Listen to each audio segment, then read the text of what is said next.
And we are back with more Torchlight 2. Why am I so sitting so far away from the microphone today? I have no idea. Anyways, that should sound a little bit better.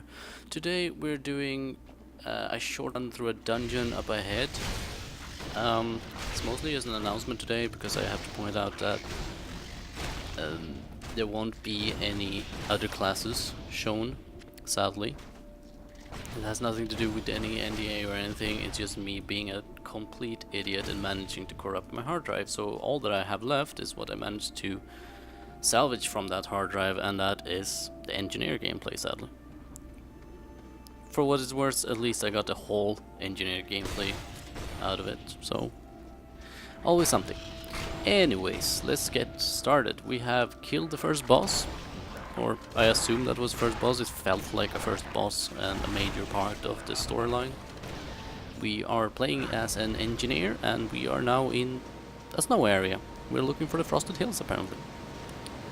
We're playing with a cannon and live in a bubble, because that's what engineers do apparently. At least this engineer. Which is funny because I chose the cannon because it has a short range AoE and I enjoy that bit, while also spending most of the points in what is considered, according to the talent tree, a sword and shield, or sword and board if you will, spec. And as it stands, it feels like it's just way overpowered. As long as I have my little bubble up and the heal bot, I'm pretty much unstoppable, and I have a decent enough cannon to 1 to 2 shot everything, as shown here. I'm not sure how I feel about it. We're now about to currently enter a dungeon that's marked as red because we're level 11 and this dungeon is level 14. We are, from the looks of it, yeah, we're gonna get a level up before that, but I know beforehand that this dungeon wasn't really hard, and oh, we're level 11 now, never mind. So we're just gonna kill this crap, and as you can clearly see, we're not losing XP exactly. No, losing XP, we're not losing health even. And I don't know, it's good for show, but that's all there is. And this Adza guy is now dead, but he has the most redundant skill I've seen so far. He's a melee character with teleporting, and it feels like he only teleports when he's close to things. So he teleports away. I'm not sure how that's supposed to work, or whose idea that was. But there we go, and here's a new spell as well. Pet Mastery gives decreased travel time and more power to minions and pets. Always good. I do feel that there are less spells utilized in Torchlight 2 than Torchlight 1. There's more reliance on this talent tree. I'm not sure how I feel about that. I like the spells and having all your minions and stuff. But beta is beta, it might change. We can only hope. So let's get going. We are level 11 still, right? And this is a level 14 dungeon. They are all level 14, and I have clearly forgotten a few things because I'm dying here. There's my bubble. And heal bot.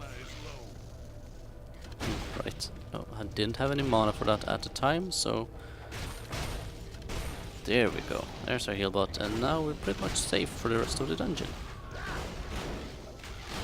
And we're already halfway to level 12. Not sure how I feel about that. The leveling is very fast. I mean, it could be because I'm so low level and get a lot of XP, but it still feels like levels don't count too much when it comes to taking damage and stuff, because I'm clearly not taking much damage, but I get tons of XP, so it feels like it's exploitable by you standing in dungeons like this that are 3 levels lower than you, 3 levels higher than you rather, and just farming the crap out of it. And I don't know, that's not how I want to play the game. Of course I don't have to play the game like that, but there should be a certain balance to things. You shouldn't have this lure around it saying that, ooh, it's easy to farm this and you just get high level and then blow through the main story at the later point. it's kind of, it falls under that fact that people say, oh, you don't have to do this if you don't want to, but the fact that it's there and it's luring you into easy stuff makes it hard to get away from, and could be a fault on my side, but I feel it's a responsibility of the developers to balance the game to make it challenging and not to give you the opportunity to just ruin the challenge, right? So we're putting more into our bubble. And we're lighting bracers as well. I like these bracers. Braziers. I can't pronounce that properly. I like them anyways because they give a small touch to the game that you don't just kill stuff, kill stuff, kill stuff. You actually have to light the way so you actually see anything. It's not a big thing, but it's there and it's enjoyable to have. And I've forgotten to put out all my points again. I'm really good at not putting points out. But to be fair, I haven't really felt the need for them, so I keep reiterating about how easy it is, and I shouldn't. I should be talking about more interesting things, but there are spiders. There's lots and lots of spiders, and let's not talk about spiders, because no one likes spiders, really. Except people who have spiders as pets and really like spiders. But there are not too many. I don't think they're my key demographic, at least. Where are all these spiders coming from, anyways? Could it be that maybe they're coming from the eggs when I light the... Well, these didn't come from lighting anything. Are they coming from when I light up braziers or something? Let's find out. And there's a lot of spiders here. Yeah, I guess that's what. Kind of gives me a dilemma. Do I want to be attacked by more spiders or do I want to see something? Not too sure about where I'm going, where I'm standing on that point, but we're gonna get through this at least. I'm not sure why I'm here because I didn't pay too much attention to the quests again. I think now in 2012, not having voiceover quests like this it's a little bit, I wouldn't say cheap, but we're used to having voiceovers now, and I enjoy the voiceovers because being mid-fight and having people attack you, or people, spiders, animals, creatures, monsters, whatever you want to call them, attack you mid-reading, you have to interrupt the reading and fight, because you have to look at the fight, of course. However, if you have voiceover, that's okay, because you can still listen. There's no restriction from using your ears at the same time as you using your eyes, right? Which is why I prefer voiceovers, in particular these games that require your attention on other things. And we now are facing off with a huge spider who has small spiders. Yay, spiders.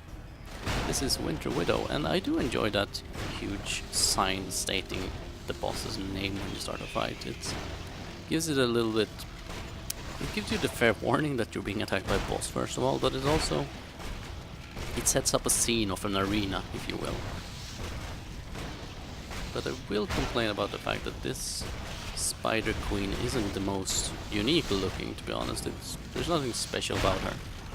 And when it comes to bosses, I really think that they should have a unique look, not follow the old Blizzard pattern of just recoloring things. I mean, named mobs, fine, they can look like the rest of them, because they just happen to have a name, someone gave them a name, whoop-de-doo, but this is a boss. It's supposed to be badass. And I'm still level 12, aren't I? Anyways. This is also now a dead boss.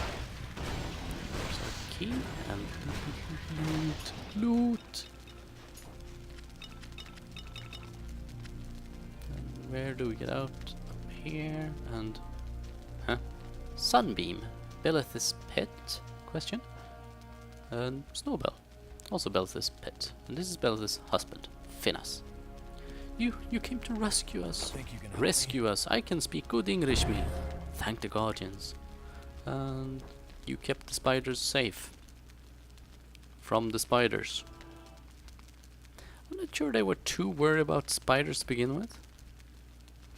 What's in here? Ooh. There we go. There's the big chest. Not that great, but at least it was a big chest, right? Come to think of it, maybe I should put on my new shoes, which are now my old shoes, to be honest. And this is also an issue I've been thinking about for a while now. The fact that they don't display the value of any of the items.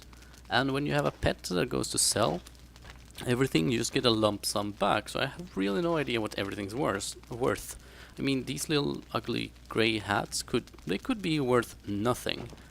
That I do in fact get 0 from it, but I won't know it.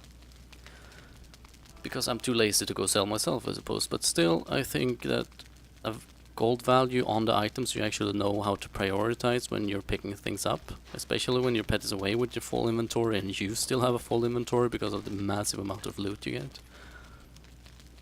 I mean, of course you can just look at the color of them and when it comes down to the stats as well, but it feels like that's a little bit too much work in an action game to just stop and have to do that mid-dungeon. There we go, we're sending him away. Instead, yeah, I really missed that bit, just having a gold value pointed out. Anyways, that's the whine of the day. There's been a lot of complaints today from me, and I'm proud of that. I stand for my whining. I'm a whiner today. We are going to continue, hopefully tomorrow, yet again, with the rest of this place. Well, not the full rest, there are a few parts left. I think I have an hour of footage left or something like that. But that's it for the... Smooth. Really smooth. That's it for me for today.